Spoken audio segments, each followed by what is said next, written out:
والسلام على نبينا محمد وآله وصحبه أجمعين أما بعد رب اشرح لي صدري ويسر لي أمري واحلل عقدة من لساني يفقهوا قولي رب زدني علما.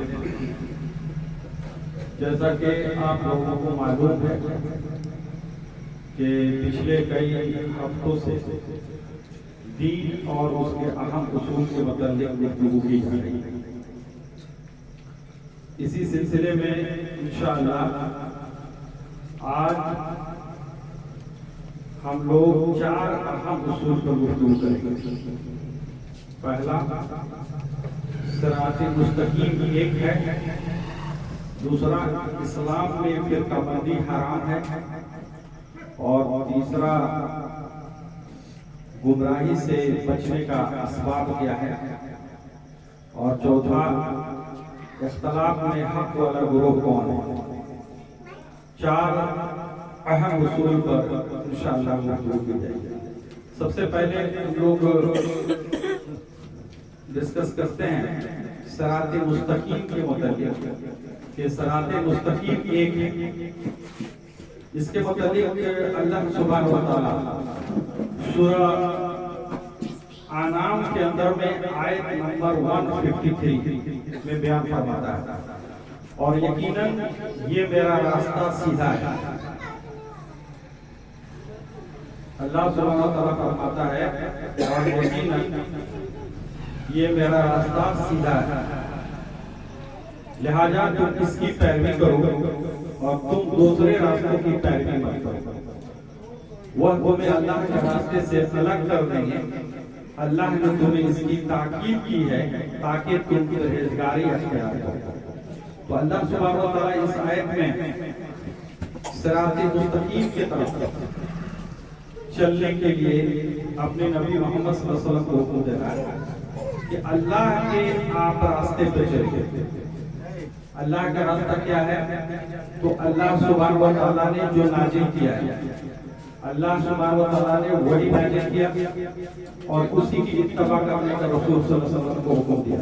سورہ آل عمران کے اندر میں اللہ سبحانہ و تعالیٰ فرماتا ہے اتبعوا ما انزل الیکم من ربکم، اس چیز کی اتباع کرو جو تمہارے رب کی طرف سے نازل کیا گیا. تو رب کی طرف سے وہی نازل کیا گیا ہے اور وہی اس صراط مستقیم ہے. اور جیسا کہ پہلے ہم لوگ ڈسکس کر چکے ہیں کہ اللہ جو وہی نبی صلی اللہ علیہ وسلم پر نازل کیا وہ قرآن و حدیث کے اندر میں محفوظ ہے.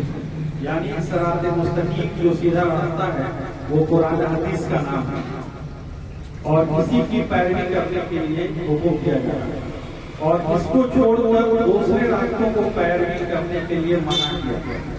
یعنی قرآن و حدیث چھوڑ کر دوسرے راستہ آپ اختیار نہیں کر سکتے ہیں. اس لیے کہ اگر ایسا کریں گے تو یہ جو گریٹ راستہ ہے، جو اللہ کا راستہ ہے، اس سے آپ ہٹ جائیں گے اور گمراہی کی طرف چلے جائیں گے. اس آیت کی تفسیر نبی صلی اللہ علیہ وسلم مسند احمد کے حدیث نمبر 326 میں بیان فرماتا ہے کہ جابر بن عبداللہ رضی اللہ تعالیٰ عنہ کہتے ہیں کہ ہم نبی صلی اللہ علیہ وسلم کے پاس بیٹھے ہوئے تھے، بس آپ نے اپنے سامنے والے صف میں ایک سیدھی لکیر کھینچا. یہ جابر بن عبداللہ بیان فرماتے ہیں کہ ہم لوگ نبی صلی اللہ علیہ وسلم کے پاس تھے، تو نبی صلی اللہ علیہ وسلم نے اپنے صف میں ایک سیدھا لائن کھینچا اور فرمایا یہ اللہ تعالیٰ کا راستہ ہے. یعنی پریکٹیکل بیسس پر ایک لائن کھینچ کر نبی صلی اللہ علیہ وسلم کو یاد کر رہے ہیں کہ یہ کیا ہے؟ یہ سیدھا راستہ ہے، یہ اللہ کا راستہ ہے. پھر آپ صلی اللہ علیہ وسلم نے 2 لکیریں دائیں طرف اور 2 لکیریں بائیں کی طرف لگائے اور فرمایا یہ شیطان کا راستہ ہے. یعنی جو سیدھا راستہ ہے اس کو چھوڑ کر کوئی بھی راستہ ہوگا وہ شیطان کا ہی راستہ ہوگا. پھر آپ نے درمیان والے خط پر ہاتھ رکھا، پھر درمیان میں جو لائن رسول صلی اللہ علیہ وسلم نے کھینچے تھے اس پر اپنا ہاتھ رکھا اور یہی قرآن کا آیت تلاوت فرمایا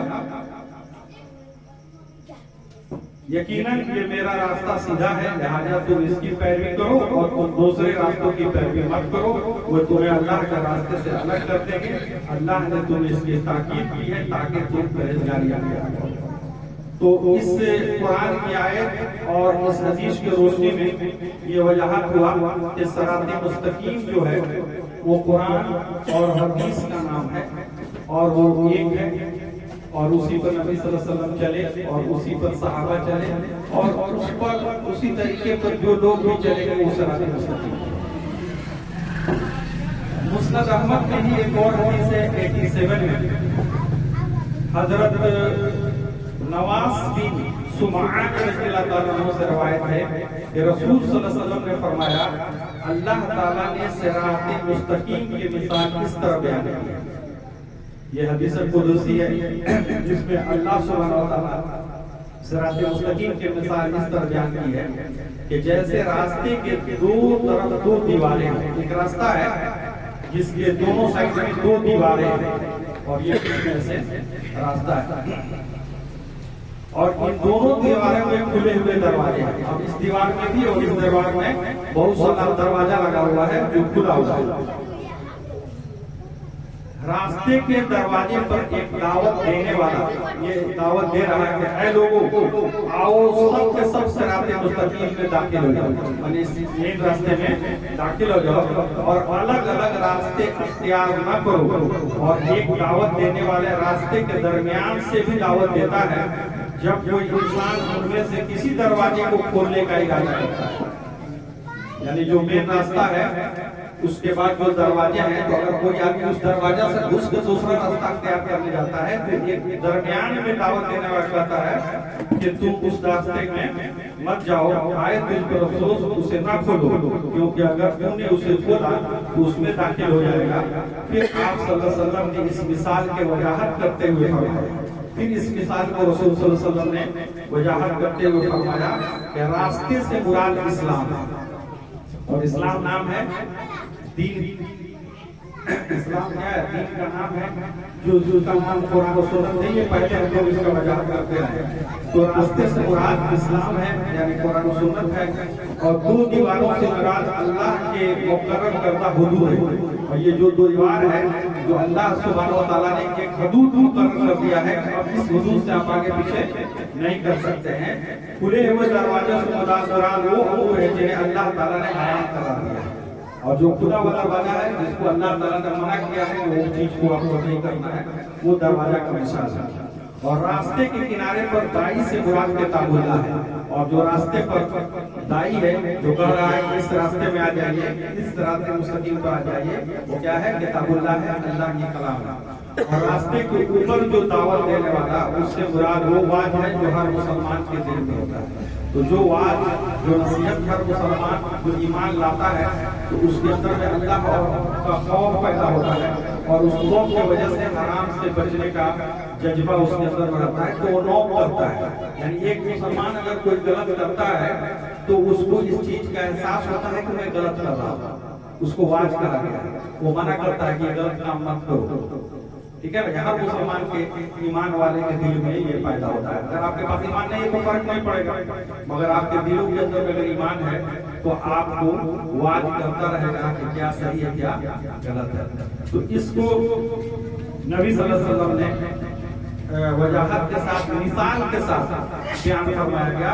दो मिसालें बयान की गई, एक मिसाल में लकीर खींचकर उसमें भी सिरात मुस्तकीम का वजाहत किया गया और इसमें दीवार और रास्ते के दरमियान घटाकर सिरात मुस्तकीम का वजाहत किया गया। अब आते हैं हम लोग एक असर है जो इमाम इब्न जरीर ने रवायत किया है कि एक शख्स हजरत इब्न मसूद रज़ियल्लाहु अन्हु से पूछा कि सिरात मुस्तकीम क्या है।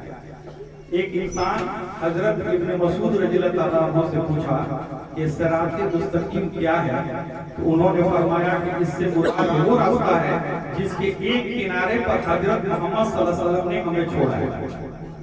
तो इन्होंने क्या वजाहत किया कि सिरात मुस्तकीम का वजाहत साहिब रसूल क्या फरमाते हैं कि सिरात मुस्तकीम ये है कि जिस पर मोहम्मद सल्लल्लाहु अलैहि वसल्लम ने हमको छोड़ा है। यानी नबी सल्लल्लाहु अलैहि वसल्लम इस दुनिया से गए तो जिस चीज पर छोड़ कर गए वही सिरात मुस्तकीम।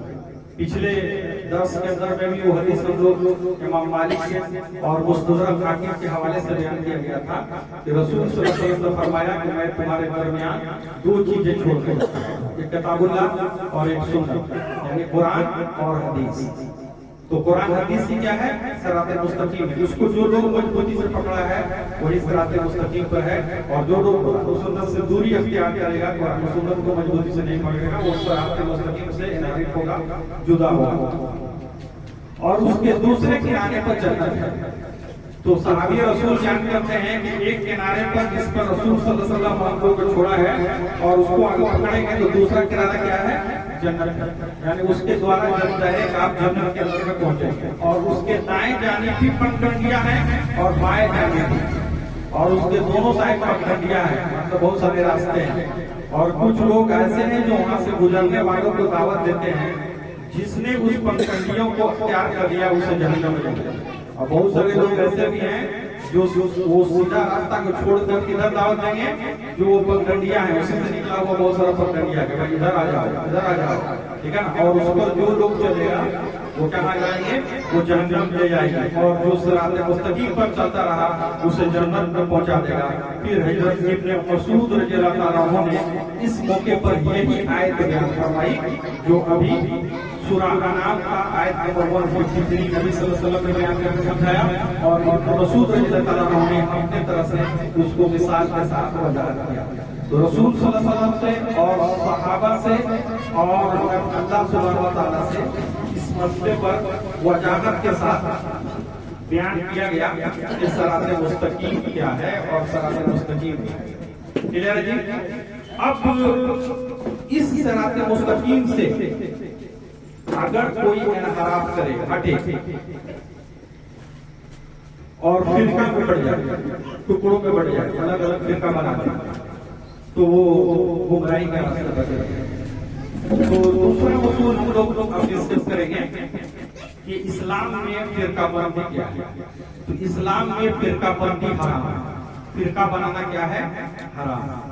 इसके मुताबिक सूरह अल इमरान का आयत नंबर 103 अल्लाह सुब्हानहु व तआला फरमाता है, वातसिमू बिहब्लिल्लाहि जमीअन वला तफर्रकू, सब मिलकर अल्लाह के रस्सी को मजबूती से पकड़ लो और जुदा जुदा ना हो।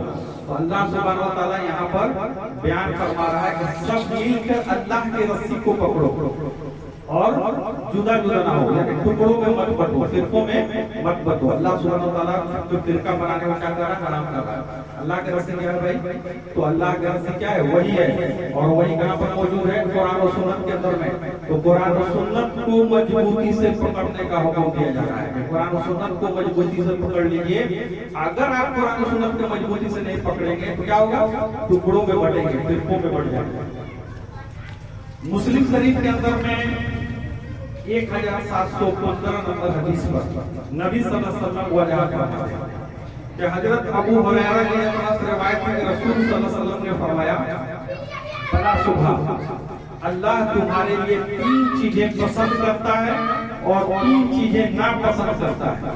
वो तुम्हारे लिए पसंद करता है। नबी सल्लल्लाहु अलैहि वसल्लम बयान फरमा रहे हैं कि अल्लाह सुब्हानहु व तआला 3 अहम चीज तुम्हारे लिए पसंद करता है और 3 अहम चीज नापसंद करता है, माने ये चीज आपको नहीं करता।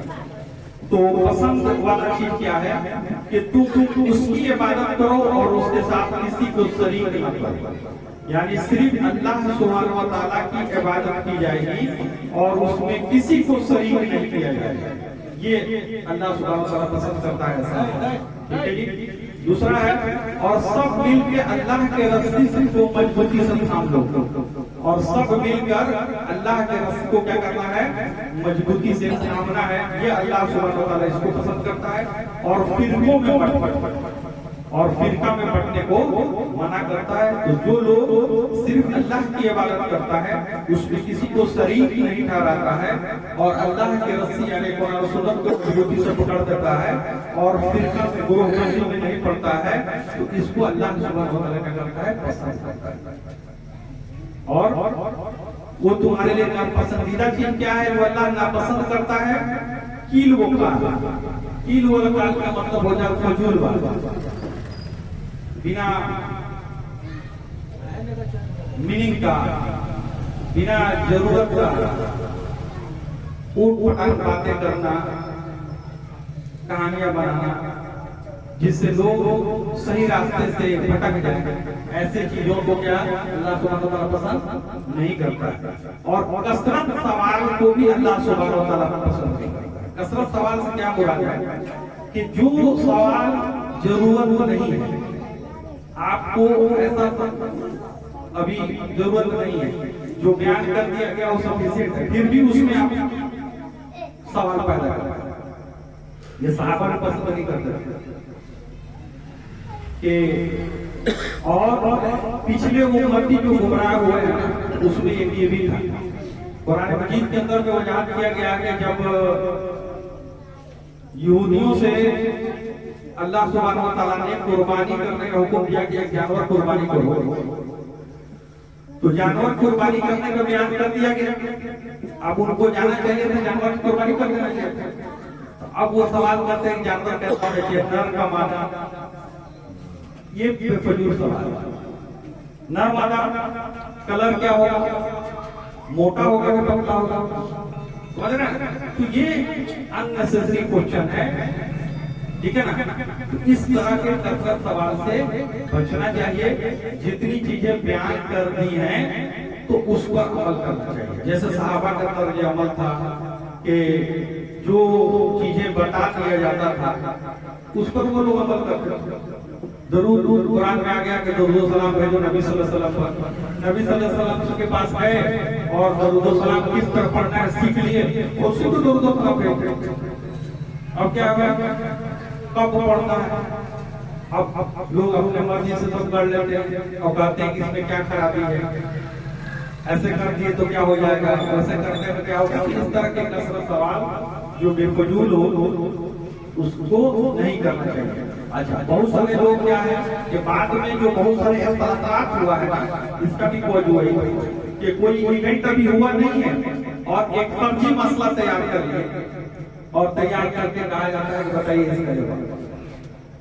जैसे एग्जाम्पल के तौर पर कि कुत्ता लेकर नमाज पढ़ सकते हैं, ये फर्जी मसला है। ये आपके साथ ऐसा कभी हालात आएगा ही नहीं कि कुत्ता लेकर नमाज पढ़ना होगा। तो ये मसला सवाल क्रिएट करना भी गलत है, जवाब को तो दूर की बात। समझ में बात? इस तरह के सवालात से बचने का अल्लाह सुब्हानहू व तआला ने हुक्म दिया है। और माल जाया न करना, बेफजूल पैसे को बर्बाद, जैसे होता है ना आजकल पटाखा करना, उसमें पैसे को बर्बाद करना, बहुत सारी ऐसी चीजें जो इस्तेमाल वाली चीजें नहीं है उसमें हम लोग पैसा को जाया करते हैं। आज उम्मत के अंदर में एक बहुत मुश्किलात का वक्त दौर चल रहा है कि एजुकेशन के नाम पर इंसान पैसा खर्चा करने में घबराता है, मगर जितनी फजूल कामें हैं जिसकी जरूरत नहीं है, जैसे शादी ब्याह के अंदर में एक रस्म है आपका छेका का, कोई जरूरत नहीं, तो आप एक रस्म क्रिएट करते हैं और उस पर भी पैसा खर्च करते हैं। आदमी जब पैदा होता है तो इस्लाम के अंदर में क्या तरीका बताया गया है कि जब आदमी पैदा हो दुनिया के अंदर में तो उसके लिए कुर्बानी टीका किया जाए। क्या किया जाए? अकीका किया जाए। 7 डेज पर 7वें दिन अकीका करने का हुक्म। और कितने बार? एक ही बार। ये नहीं कि हर साल वो टाइम आ जाए तो एक अकीका करो, ऐसा नहीं इस्लाम में। कितने बार है? एक बार। अकीका क्या है? सदका है। लड़का है तो 2 जानवर, लड़की है तो 1 जानवर। कुरान सुन्नत के अंदर में वजह के साथ बयान किया गया है। तो इस पर अमल करते हुए आपको कम मिलेंगे, मगर हर साल बर्थडे मनाएंगे, हर साल बर्थडे मनाएंगे। अभी हालत ऐसा हो गया है मुसलमानों का कि बर्थडे को सेलिब्रेट करने के लिए होटल बुक किया जाता है। होटल के अंदर में कॉन्फ्रेंस हॉल बुक करके अब उसमें बर्थडे का सेलिब्रेशन हो रहा है मुसलमानों के। उसके बाद शादी ब्याह के अंदर में बारात सिस्टम, दहेज का सिस्टम, कोई चीज छुपा हुआ नहीं।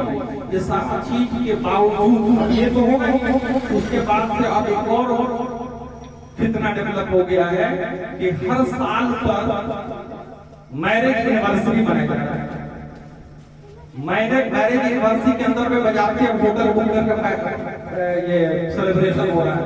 मुसलमानों को मैं बात कर रहा हूँ, गैर मुस्लिमों में तो पहले से है, मगर मुसलमानों के अंदर में ये चीज शामिल हो गया है।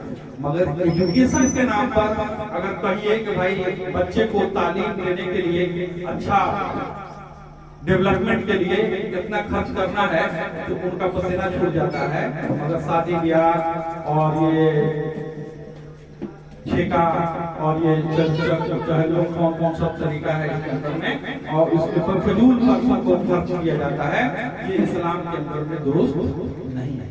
उसी तरीका से मस्जिदों के अंदर में भी जितनी जरूरत है, सहूलियत जिसको बोला जाता है, जिससे नमाजी को आराम मिले, उन सब चीजों को करने का हुक्म दिया गया।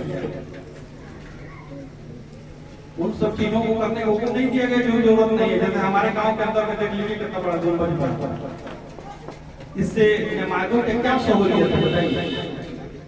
ये बेफजूल खर्च, इसको बेफजूल खर्च किया गया है। गुंबद एक निशानी के तौर पर आप मस्जिद को बनाते हैं कि जो आपको इंडिकेशन हो जाए कि भाई ये मस्जिद है, बस उसमें सफिशिएंट है।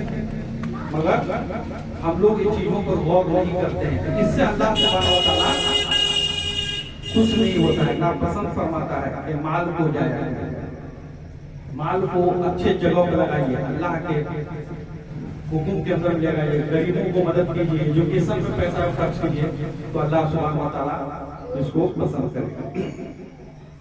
तो इस आयत के अंदर में और इस हदीस के अंदर में फिरका बनाने से, फिरका बंदी से मना किया गया है और फिरका बंदी को हराम करा दिया गया। दूसरा आयत है सूरह आल इमरान का आयत नंबर 105, और तुम उन लोगों के तरह ना हो जाओ। अल्लाह सुब्हानहू व तआला फरमा रहा है कि तुम उन लोगों के तरह ना हो जाओ जो फिरकों में बट गए और उनके पास वाजह निशानियां आ जाने के बाद उन्होंने एक दूसरे से इख्तिलाफ किया और उन लोगों के लिए बहुत बड़ा है। ये बनी इसराइल को कहा जा रहा है, यहूद नसारा को कहा जा रहा है कि उन लोगों की तरफ मत हो जाओ। यानी यहूद नसारा ने क्या किया था कि अपने दीन में वाजह आ जाने के बाद, वजाहत आ जाने के बाद, अल्लाह का अहकाम आ जाने के बाद भी इख्तिलाफ किया और इख्तिलाफ करके टुकड़े टुकड़ों में बढ़ गए। तो ये चीज मना किया जा रहा है, वजाहत किया जा रहा है कि नबी सल्लल्लाहु अलैहि वसल्लम के उम्मती को कहा जा रहा है कि तुम लोग ऐसा मत करो कि वाजह दलाइल मौजूद हो, वाजह कुरान और सुन्नत मौजूद हो, और उसके बावजूद भी हम नहीं मानेंगे और इख्तिलाफ करेंगे और फितना बर्पा किया।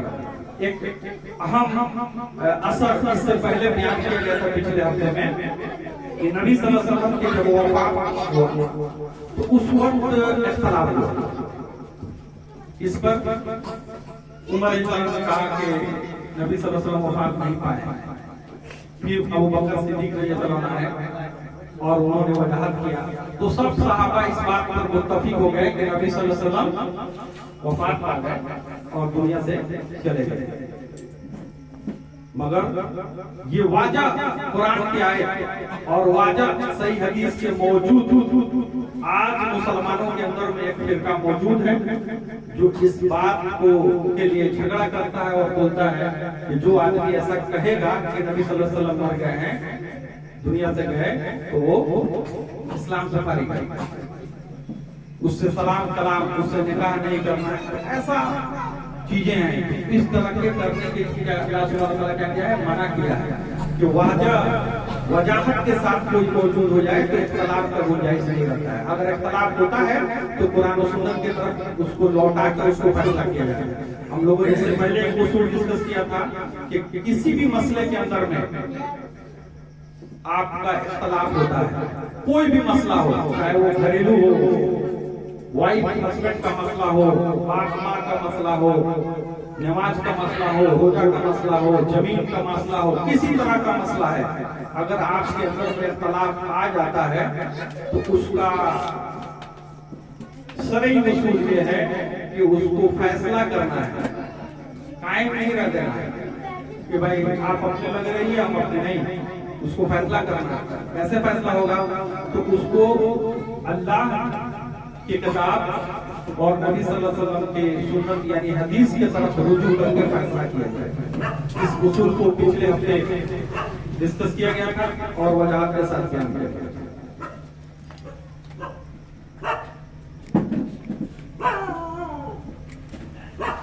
ایک اور آیت ہے سورۃ انعام کا آیت نمبر 159۔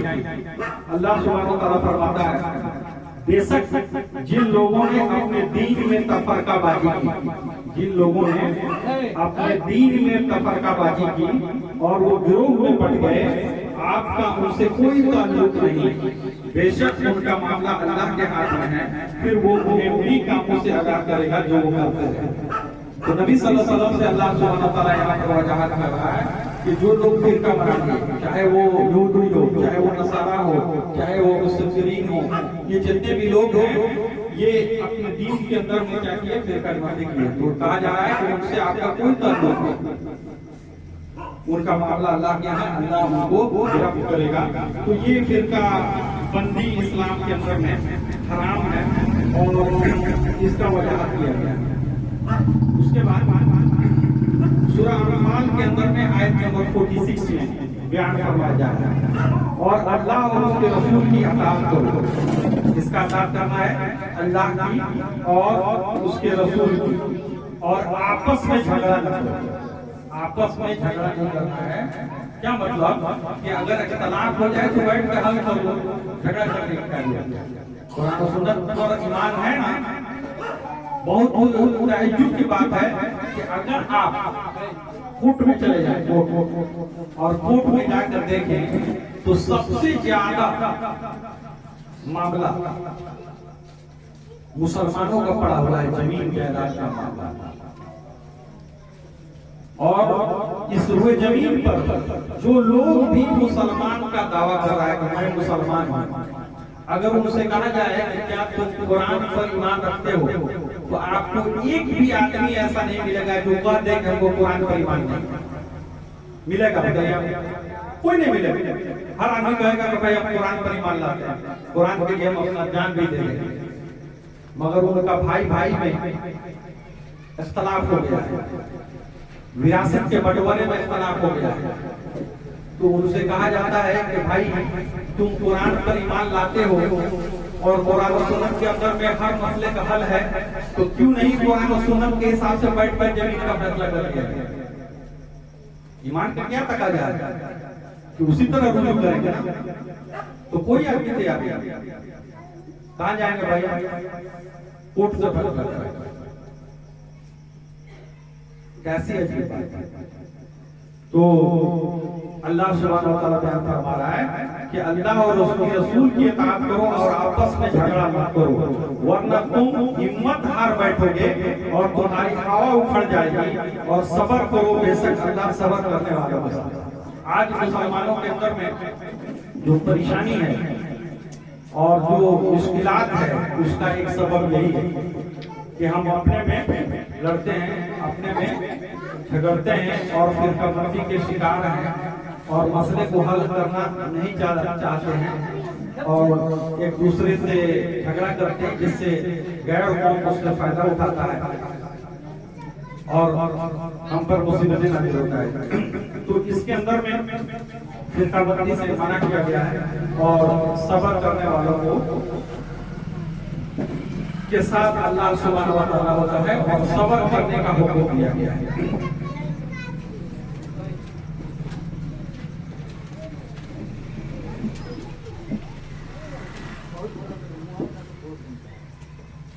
تو یہ رہا دوسرا اصول۔ تیسرا اصول ہے کہ گمراہی سے بچنے کا کیا طریقہ؟ کوئی آدمی گمراہی سے بچنے کا کیا طریقہ ہے؟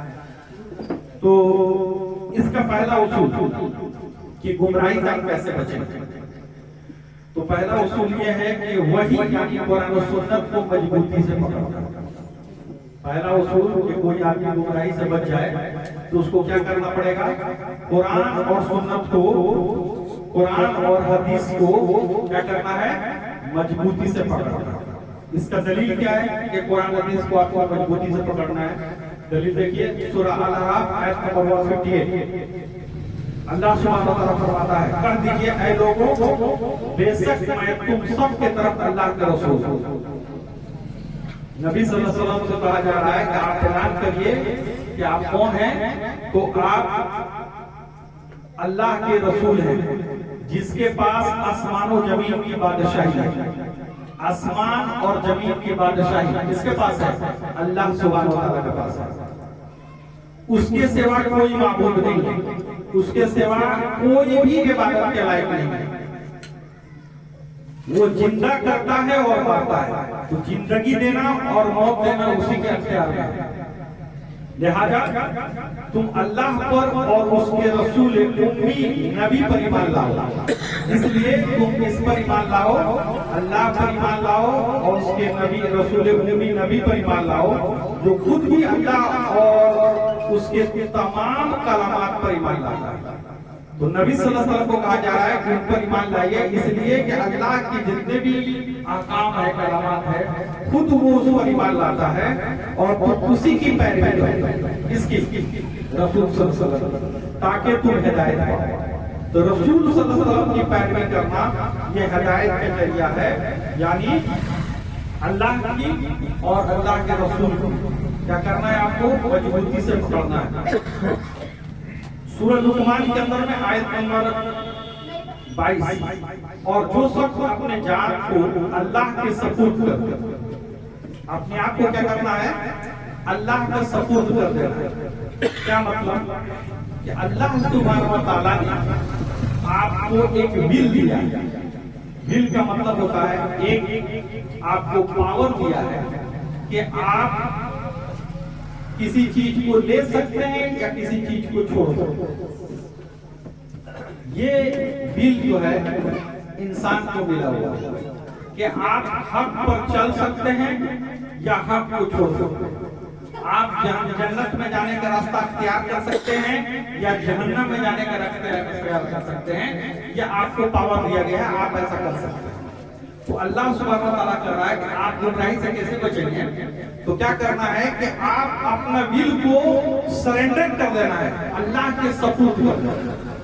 यानी अपने विल पर अपना अख्तियार क्या करना है, खत्म कर देना, अल्लाह को सरेंडर करना है कि अल्लाह ही के हिसाब से हम चलेंगे, हम अपना अख्तियार इस्तेमाल नहीं करेंगे। और नेककार भी, और उसके बाद क्या कहा जा रहा है कि नेक भी हो, यानी अमल साले करता हो, नेक अमल करता हो। एक स्पेशल लेक्चर में हम लोग गुफ्तगू करेंगे अमल साले के मतलब इंशाअल्लाह। तो नेककार भी हो, भला सुबह उसने मजबूत कड़ा थाम लिया, यानी अपने आप को अल्लाह के तरफ सरेंडर कर देना और अमल साले करना, ठीक है ना। अगर कोई ऐसा करता है तो वो उसने मजबूत कड़ा पकड़ा, सिर्फ जबानी दावा नहीं कि हम अल्लाह पर ईमान लाए हैं और नमाज पढ़ी नहीं, कौन ईमान है, ये सब जबानी दावा नहीं चलता है। आप अल्लाह पर ईमान लाए हैं तो पूरा मुकम्मल अभी नहीं है, तो क्या नेककार भी हो तब कड़ा पकड़े। तो आपको गुमराही से बचने के लिए क्या है कि जब अल्लाह पर ईमान लाए कि अल्लाह ही इबादत के लायक है, तो इबादत करके भी दिखाना है, नमाज पढ़ के भी दिखाना है। 5 टाइम पर नमाज फर्ज नहीं किया, किसी हालत में इसको माफ नहीं किया गया। ये एक ऐसा इबादत है कि हर हालत में, जंग के दौरान भी नमाज माफ नहीं, सफर में भी नमाज माफ नहीं। हर इबादत के अंदर कुछ कुछ कंडीशन लगा हुआ है, ये ऐसा इबादत है इसमें कोई कंडीशन नहीं, हर हाल में आपको अदा करना है। और सब कामों का अंजाम अल्लाह ही के पास है, और हर काम का अंजाम जो है वो अल्लाह ही के पास है, ठीक है। उसके बाद सूरह मोहम्मद के अंदर में अल्लाह सुब्हानहू व तआला फरमाता है, ऐ ईमान वालों, जो लोग ईमान लाए हैं उनसे कहा जा रहा है, ऐ ईमान वालों, अल्लाह की अताअत करो और रसूल की अताअत करो और अपने अमाल को बर्बाद न करो। या अय्युहल्लज़ीना आमनू अत्तिउल्लाह व अत्तिउर रसूल वला तुब्तिलू अमालकुम। اے ایمان والو اللہ کی اطاعت کرو اور رسول کی اطاعت کرو، ولا تبدلوا اعمالکم، اور اپنے اعمال کو برباد مت کرو۔ اس کا کیا مطلب ہوا کہ اگر آپ کا عمل خالص اللہ کے لیے نہیں ہے اور رسول صلی اللہ علیہ وسلم کے طریقہ پر نہیں ہے تو وہ عمل کیا ہے؟ برباد۔ اس آیت میں اللہ سبحانہ وتعالی بیان فرما رہا ہے کہ آپ کا عمل جو ہونا چاہیے وہ خالص اللہ کے لیے ہونا چاہیے اور طریقہ رسول صلی اللہ علیہ وسلم کے حساب سے ہونا چاہیے۔ اگر ایسا نہیں ہے تو آپ کا عمل کیا ہے؟ برباد ہے۔ اسی لیے کہا جا رہا ہے کہ اللہ کی اطاعت اور رسول کی اطاعت کرو، نہیں تو تمہارا عمل کیا ہو جائے گا؟ برباد ہو جائے گا، اور اپنے عمل کو برباد مت کرو۔ پھر ایک آیت کے اندر میں اللہ سبحانہ وتعالی فرماتا ہے آپ کہہ دیجئے کہ تم اللہ کے سوا جن کو پکارتے ہو، نبی صلی اللہ علیہ وسلم سے کہا جا رہا ہے آپ کہہ دیجئے کہ تم اللہ کے سوا جن کو پکارتے ہو مجھے ان کی عبادت کرنے سے منع کیا گیا ہے۔ یعنی اللہ کے علاوہ دنیا میں جس کی بھی عبادت کی جاتی ہے وہ سب کیا ہے؟ باطل ہے، اور اس کی عبادت کرنے کے لیے کیا کیا گیا ہے؟ منع کیا گیا ہے۔ کہہ دیجئے کہ میں تمہاری خواہشات کے پیچھے نہیں چل سکتا۔ یعنی اللہ کے علاوہ، قرآن و سنت کے علاوہ کوئی اگر دوسری چیزوں کی عبادت کی جا رہی ہے اور عبادت کروایا جا رہا ہے، جیسے قبروں پر، مزاروں پر آج ڈفرینٹ طرح کا عبادتیں کرایا جا رہا ہے، یہ اللہ کی طرف سے نہیں ہے، یہ ان کی خواہشات کی پیروی ہے۔ اپنے خواہش کے حساب سے انہوں نے بنا دیا اپنا معبود اور ان کو پکارتے ہیں، اس کو منع کیا گیا۔ اگر میں ایسا کروں تو گمراہ ہو جاؤں گا۔ یعنی اگر آپ اللہ کو چھوڑ کر دوسرے کو پکارتے ہیں، دوسرے کے طرف اپنے حاجت کے لیے جاتے ہیں، ٹھیک ہے نا، چاہے وہ اولاد مانگنے کے لیے ہو یا بیماری کے شفا کے لیے ہو، کسی کام کے لیے جاتے ہیں، تو آپ کیا کر رہے ہیں بھائی؟ اپنے خواہش کے پیچھے چل رہے ہیں، اور یہ گمراہی کا سبب ہے، اور میرا شمار ہدایت یافتہ لوگوں میں نہیں ہوگا، اور جو لوگ ایسا کرے گا ان کا شمار ہدایت یافتہ لوگوں کے اندر میں نہیں ہوگا۔ یہ سورہ انعام کا آیت نمبر 56 کے اندر میں بیان کیا گیا ہے۔